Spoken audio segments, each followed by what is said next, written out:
terima kasih untuk waktu dan kesempatan yang telah diberikan kepada kami kelompok 5. Saya sebagai perwakilan untuk memaparkan materi kami yang berjudul pengendalian anggaran.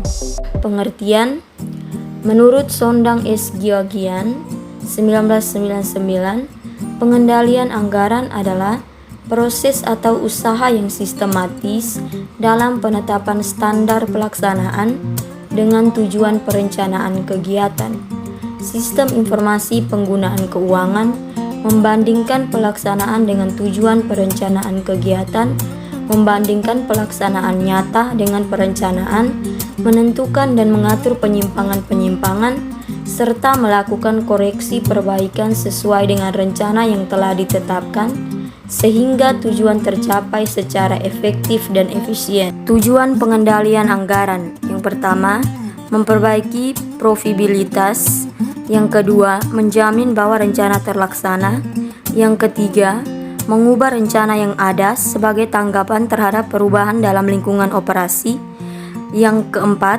menghindari situasi terjaminnya keadaan untuk kas; yang kelima, meningkatkan kemampuan perusahaan untuk mencapai tingkat efisien dan efektivitas. Kontrol keuangan pusat. Yang pertama, pandangan ini beranggapan bahwa uang adalah jantungnya mereka yang bertanggung jawab atas keuangan organisasi. Secara keseluruhan, fokus pada kontrol langsung dan terperinci atas pengeluaran pemegang anggaran individu di Departemen Pengeluaran.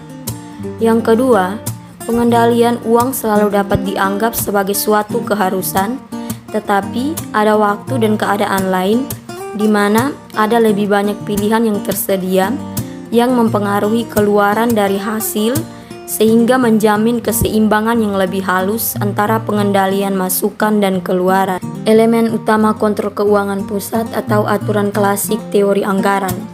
Yang pertama, kesatuan; yang kedua, anggaran berimbang; yang ketiga, non-hipotesis pendapatan dan prinsip anggaran kotor; yang keempat, tahunan; yang kelima, spesifikasi. Lanjut, yang ketiga, semuanya akrab sampai taraf tertentu di pemerintahan di seluruh dunia. Menyebut mereka aturan paling cocok dalam situasi yang khas di benua Eropa, misalnya di mana mereka diwujudkan dalam hukum, dari hukum konstitusional hingga peraturan. Bentuk-bentuk kontrol keuangan yang dialihkan. Yang pertama, anggaran tahunan mungkin telah ditetapkan berbulan-bulan atau bahkan mungkin bertahun-tahun. Sebelum tahun fiskal, wajar jika pemegang anggaran ingin jika mungkin menunggu sampai tuntutan tahun keuangan lebih jelas sebelum mereka membelanjakan uangnya.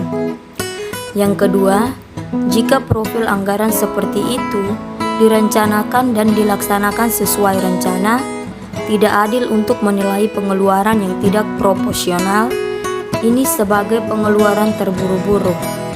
Sebaliknya, ini adalah cara yang rasional untuk menghadapi ketidakpastian, mengingat keharusan untuk tidak menghabiskan anggaran tahunan secara berlebihan. Selanjutnya, pelaporan anggaran.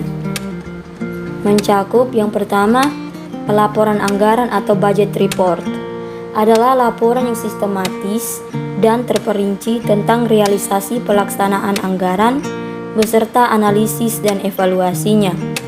Yang kedua, bagaimanapun anggaran dihasilkan dalam bentuk apapun dan baik dalam pengaturan kontrol terpusat atau devolusi, akuntansi menggunakan catatan transaksi untuk membandingkan posisi aktual dengan posisi yang dianggarkan dan melaporkan temuan perbandingan tersebut. Masalah yang dihadapi dalam pelaporan anggaran internal. Yang pertama, ketepatan waktu; yang kedua, jumlah detail; yang ketiga, dapat dimengerti; yang keempat, dapat dikendalikan; yang kelima, pembuatan profil; yang keenam, basis akuntansi. Sekian dari hasil diskusi kelompok kami. Terima kasih.